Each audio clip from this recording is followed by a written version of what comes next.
Welcome to the Master Passive Income Show. My name is Dustin Heiner, and I'm here to help you learn how to quit that JOB, that just overbroke job, by investing in real estate so you never, ever have to work a job again. Today, I'm super pumped to talk about short-term rentals, but not like you would originally think. Like, buy a house in Hawaii, this beautiful house, and get a lot of money from renting it out to people, but spending a lot of money to buy those, huge, big mansions.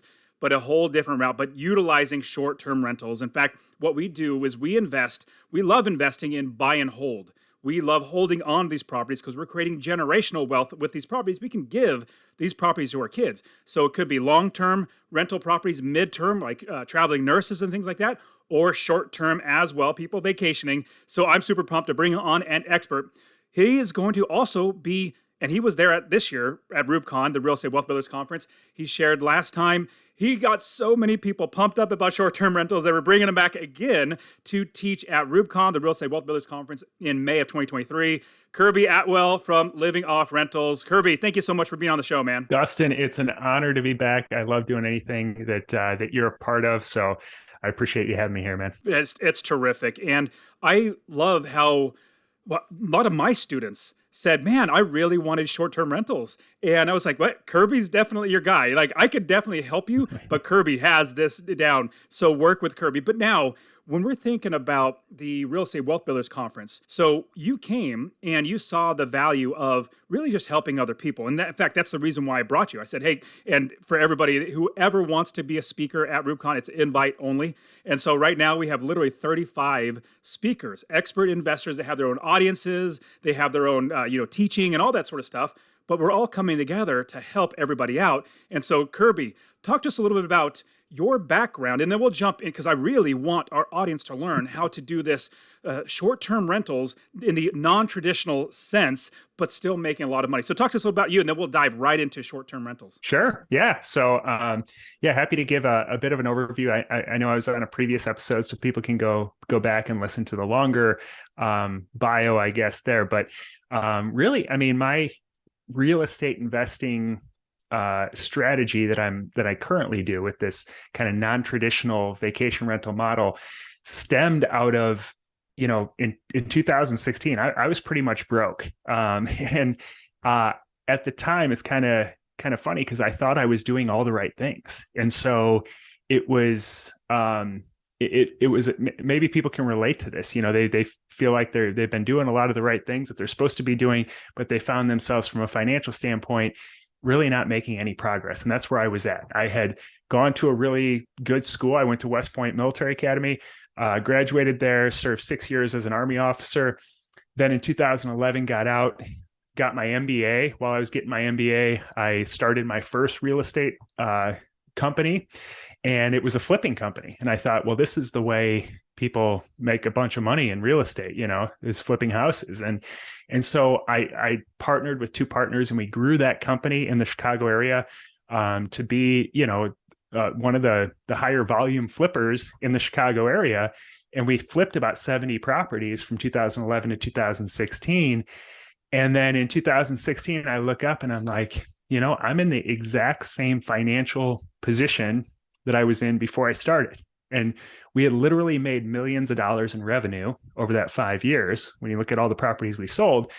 But then you start to account for the cost of those properties, the cost of the rehabs, the cost of the overages, the cost of all the vanity metric things that we thought we needed, like getting an office and staff and, the marketing campaigns and all the things that you just keep pouring back in your company that no one talks about.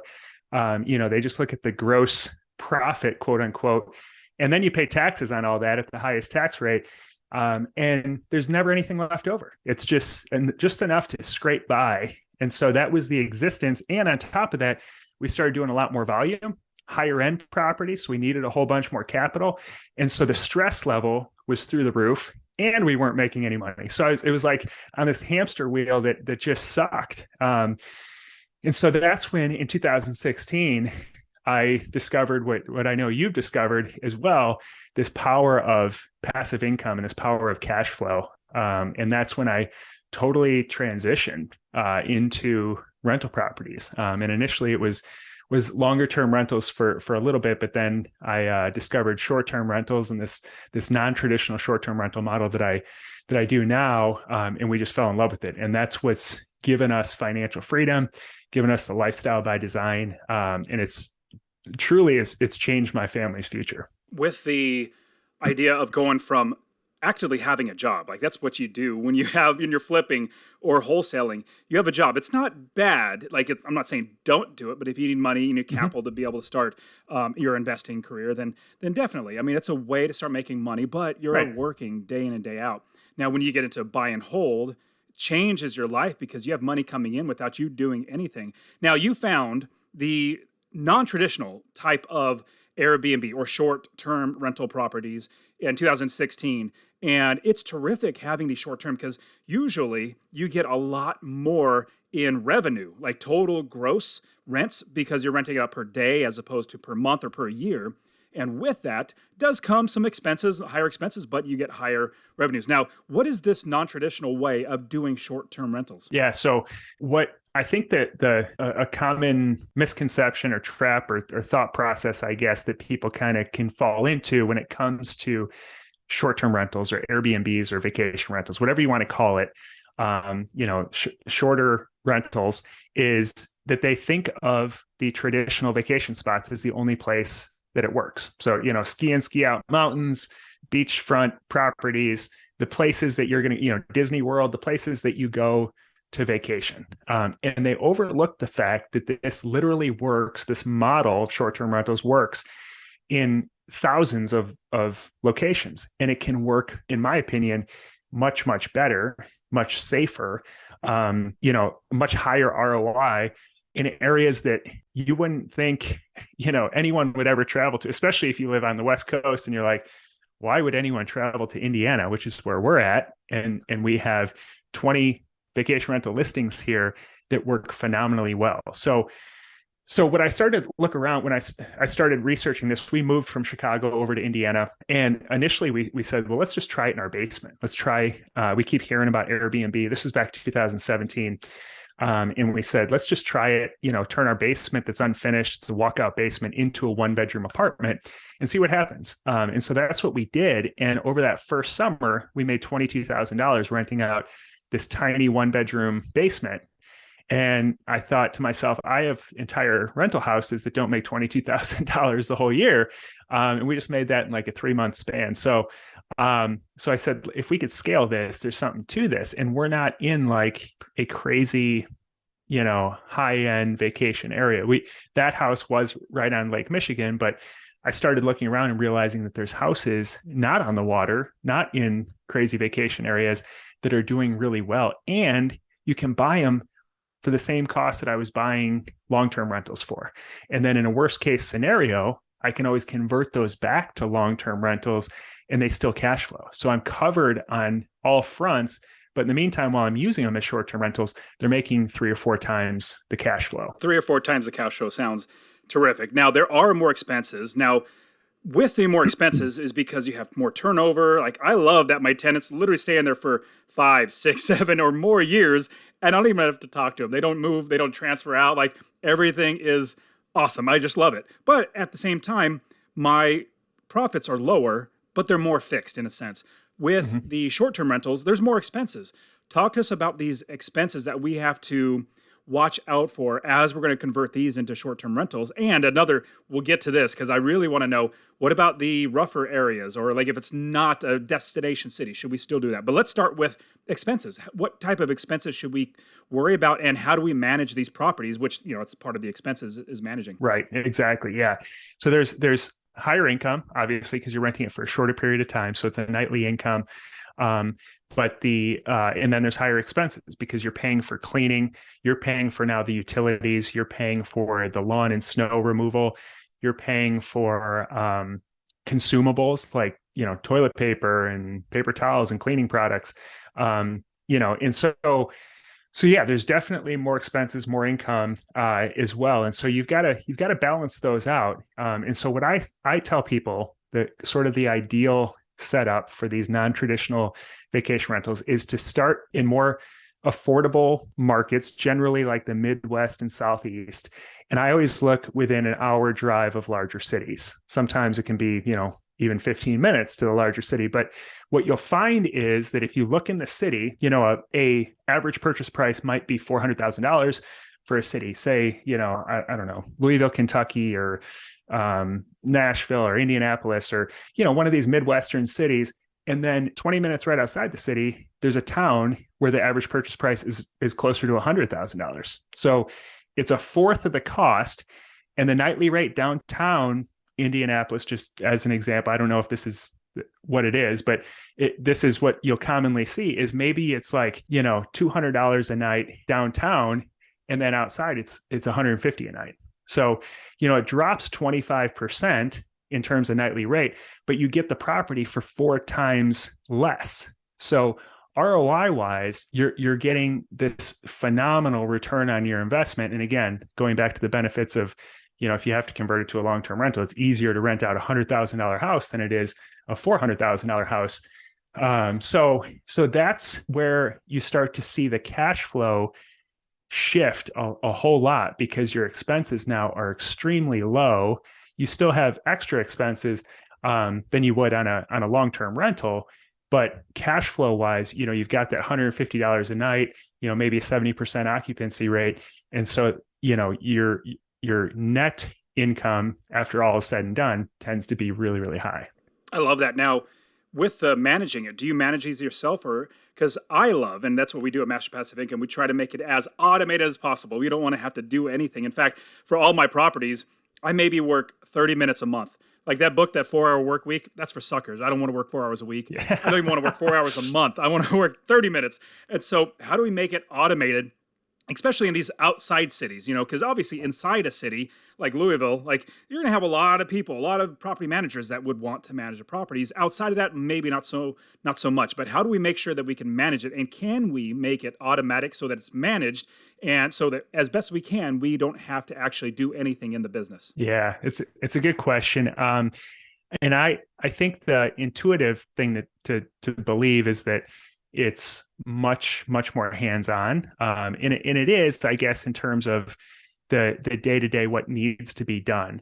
But what I found is that the tasks that need to be done can be automated much easier than long-term rentals, or you can have control over it more because it lends itself to the online world so much more, because it's built around like the Airbnb type of platform. So so basically what I tell people is I think it's crazy to pay a property manager, especially if you're just doing one property initially. Maybe once you get to larger scale, if it's too time consuming, then I think outsourcing that makes sense. But for a vacation rental manager, most of the time it's 20 to 30%. So 25% is typically the average that you're going to see. And so to pay 25% of your gross revenue is a lot of income. It sure is. And so, I recommend, what I teach people is to line up a great handyman and a great cleaner, and to have really good systems up front to where everything that can come up boots on the ground is explained to them, and they're responsible for those items, which I didn't do in the beginning. So I thought I needed to buy it close by. I needed to be involved. And so when the Wi-Fi would go out for a guest, I'd be driving over there. When a guest couldn't get in the lock, I'd drive over there. And I realized after about a year of that I was my own worst enemy, and that this could easily be outsourced. This could be systematized to where I could have a local handyman who's on call, do these items, and it doesn't really cost a whole lot, but it just comes down to having the right systems in place. So I self-manage, quote unquote, even though I haven't visited some of my properties in 6-8 months, even though they're 20 minutes down the road, because I've got just great people in place that are there to do that. And then once we got to 5 properties, that's when we brought on a guest relations person who actually lives in Florida, and she's worked for us for the last 2 years and has never been to Michigan City, Indiana, where we invest. But she probably knows the town better than most residents, because she takes all the bookings, answers all the questions, lines up the handyman, lines up the cleaner. And so day to day, it's pretty hands off. But yet we're paying far less than 25% of our revenue for it. And I think that any business that you would ever get into, if you figure out how to do it yourself, there's X, Y, and Z, there's steps. We call them SOPs, or standard operating procedures. If this happens, then make sure this happens. You're going to figure that out yourself. It'd be great if you just write it down, and then you can hire somebody like a virtual assistant, or somebody, your cousin, or you can hire other people to literally do this work for you in any business. I literally have 5 businesses now, 4 or 5 businesses now, and with those, I hire other people to do the work. Now they're blessed with a good pay and taking care of them and their family, but at the same time, they're helping me alleviate the burden of my brain on these tasks. But if it's a task that you can do, you could easily offload that to somebody else. You just need to make sure it's documented and you find the right people. So you have a handyman and cleaning people. Now, the handyman, I guess, like they would handle the Wi-Fi. Do you have to train them up on every specific property? Or is it like, it seems like a handyman should be able to do most things. Is there, give us any tips that you have to find a really good handyman that'll be able to take care of the majority of things in the property? Yeah, that's a good question. For both the handyman and cleaner, you can kind of go 2 different routes. You can hire an independent contractor directly, who it's one person that you're hiring and they're the ones doing the work, or you can hire a service. So like if you hire a cleaning service, you're going to talk to somebody in the office, and then there's probably going to be a different cleaner cleaning that property each time. And most of the time, those are pretty low wage earners that are actually doing the cleaning. They're paid on getting through the property as quickly as possible, how many cleanings they can knock out. So their interest isn't necessarily as aligned. So the one that's worked best for us is the independent contractor in both regards. So for a handyman, what we found is our typical handyman is either somebody who's really young, kind of getting started. I hired a guy who was in the Army National Guard, just worked construction all through high school, and a young guy wanting to do something while he's not deployed or working in the Guard.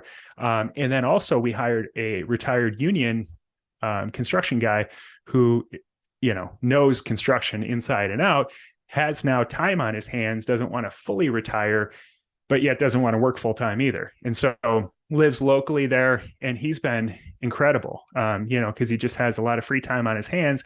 And that's what you need, is somebody who's available, because you can't plan out all these things. And so he has kind of a small handyman business, but I think we're probably his main client at this point. And so that's what you want to have. We don't have to train him on every task that comes up, and we don't use him all the time, but you need to have somebody who's available. And then as we've grown more properties, we've kind of graduated one of our cleaners into the head cleaner. And so now she's responsible for all the inventory for all the properties. So we have an inventory checklist in each closet at each property.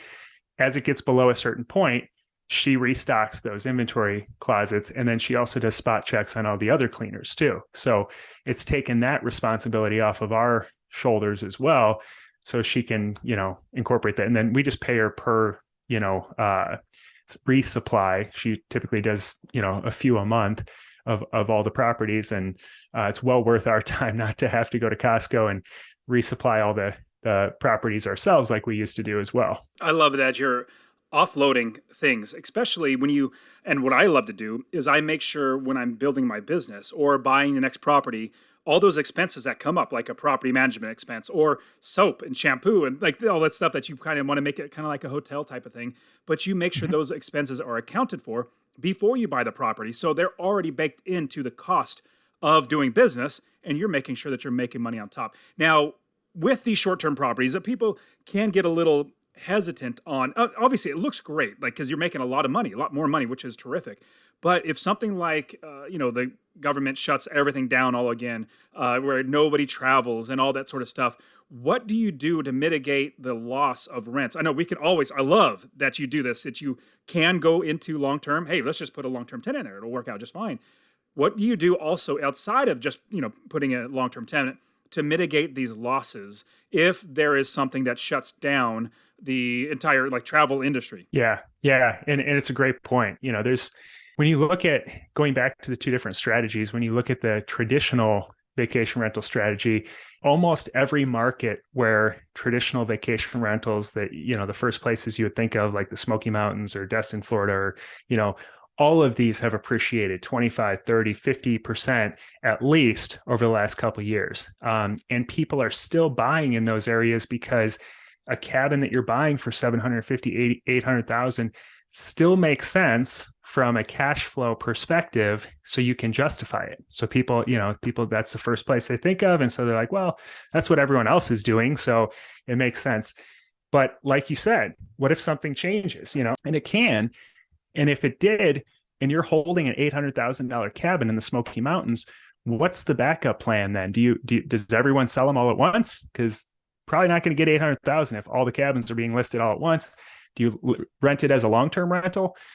So I would worry a lot about that strategy if that was the one I was adopting, just because, if things aren't as great as they have been, then what? But what I recommend to people in terms, especially just from a regulatory standpoint, I avoid the big cities to start with. I always advise outside the cities, again, going back to the ROI, but on top of that, the big cities are where the most bureaucracy is. Everyone defaults there because they think, well, that's where all the people are. But you can get rented just as much outside of the cities. And I equate it to like starting a race with weights tied around your legs with all the government restrictions. Like, why would you want to start with a whole bunch of obstacles in front of you that they're setting up when just outside, 20 minutes down the road, they're welcoming you with open arms and there's no obstacles? So I look for the places where they've already made a rule that's favorable towards short-term rentals, which most places with a decent amount of population have made some sort of rule, and they span the gamut. There's like 100 different rules. It's not just like we allow them or we don't allow them. It's like every type of variation that a city council could ever come up with there's a variation of the rules. So look at, the city council rules and see, are they favorable toward vacation rentals, or does it make sense to your investing model, and invest in the places that already have made that rule? Or if they haven't, you can still see a lot of times they've talked about it and you can kind of see what the sentiment is. So like in the area where I invest, you just have to register at the city. You just have to give them your name. There's no fee. There's no inspection. They make it very simple because they want to bring in as much business as they can to this area. Right down the street, they've outlawed it. They said people are grandfathered in.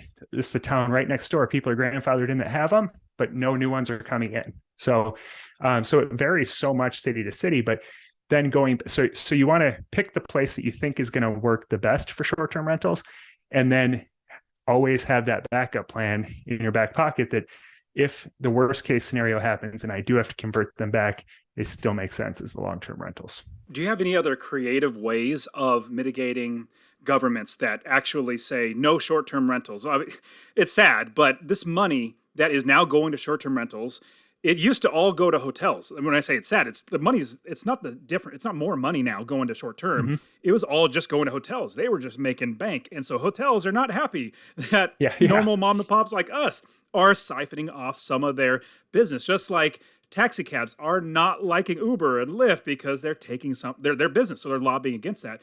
Now, if a city does enact something where it says no short-term rentals, I actually think it might be good to read the law. Like if it says you can't rent for less than 30 days, well then rent 31 or 32 or something like that. I've also heard a creative way is if you do a rental arbitrage where, let's say you own the property and then you create another company that you lease long-term to this other company, but the people stay that are coming in because it's a long-term lease, but the other company is also doing the AirBNB, which it definitely can be skirting around the law. But any other creative ways to get around this? Because they could keep passing laws to say no short-term properties that you can rent. Even HOAs or homeowners associations, they do the same thing. What are your thoughts? Yeah, those are great. Those are, you can get pretty creative with it. Another strategy that I recommend to people is that when they pass very restrictive laws in a certain area that's desirable, that actually is a huge blessing if you want to invest in that area, because all you have to do is just invest in the town just outside of the city limits, that I has love it. Yeah. favorable laws because they did Yep. not change the demand in any way whatsoever. All they did is just restrict supply. So now, if you're right across the border, say this whole town or this whole county is restricted, and you're right across the border, the way people search on Airbnb is they say, I want to stay in Gatlinburg, Tennessee, and they pull up a map. Well, it's a wide out map. So if you're just outside of the city limits of Gatlinburg, and that's where it's restricted, not that it is there, but as an example, you're going to get all those spillover bookings, all the demand just outside. So most of the time, you don't see a whole lot of flip flopping on the laws. It's like, unless there's some major change that happens, if they're just overrun by short-term rentals or something like that. But typically, the city council takes a stance, says this is what the rule is the first time, and then that's what it is. So if you can find a place that's favorable, you tend to be in a pretty good position investing there. But again, the hotels are going to have the biggest stronghold in the larger cities. And the other thing to keep in mind too is that enforcement and law are two totally different things. And I've seen laws where it's like you can only rent to somebody if you're in the house with them. And it's like, is the mayor going to come like look in the window and just make sure that you're sitting in the house with your guests? Like, so how do you monitor that? How do you even enforce that? Like you're not restricting it from being on Airbnb in that town. So you can take the bookings and then somebody's going to actually show up to the house to like peek in to make sure you're sitting. So it's just kind of, some of them are ridiculous and so you have to kind of weigh that out too. And just, do what you think is right and makes the most sense. And I think you're right too. Always having the end backup being you can do a long-term rental. Like that's always like if everything goes bad, completely bad, you could definitely do a long-term rental. So the people that get in just like the Hawaii or the Smoky Mountains are like they have to rent it as a short term in order to not be losing money. That's very dangerous in my opinion. Man, Kirby, so this is great. So I want people to know how to find you. Obviously, you're going to be at RoopCon. So if you want to meet and hang out with Kirby, you're going to be a part of that. We're also having a function in RoopCon called the Military Wealth Builders track. So it's going to be a track on military and helping if you're a veteran or if you're active. If you come, we're going to have a lot for military as well. And obviously, Kirby, thank you so much for serving our great country. And you're going to be there helping in the Military Wealth Builders as well. But how can people find you and connect with you online? Yeah, and I just want to say too, I started real estate investing pretty much full time in 2011 when I transitioned out of the military. And I kind of came up learning through self-education. So I've gone to a ton of conferences over the years, especially in the beginning. And now I kind of make it a point not to go to conferences because I found that there were a lot of, for some reason, this industry attracts a lot of people that just don't share the same values that you or I have. And so I just want to say that I was just blown away last year with RoopCon, how high value the conference was, how well it was put together, especially for the first one when you're working out, how it's even going to go. You have no model to go off of. And it was just amazing. The caliber of people that were there, the things that I learned, even after, doing this for over a decade, was incredible. So I am honored to come back and speak again and just be a part of it again. So so I'll definitely be there. And then if people want to check out my other stuff, my platform's called Living Off Rentals. The best place to go is just livingoffrentals.com/start. And that's the initial information about, how to get started with short-term rentals. Love it, man. And you have your own podcast. So everybody check out his podcast as well. And man, Kirby, I'm so glad that you're part of the RoopCon and being a part of this whole community of investors. So thank you so much for being on the show and just really just sharing all this wealth because it's so much better when we help each other, when we gather together to make investing better. So Kirby, great to see you again, man. I'll see you soon. Thanks. I appreciate it.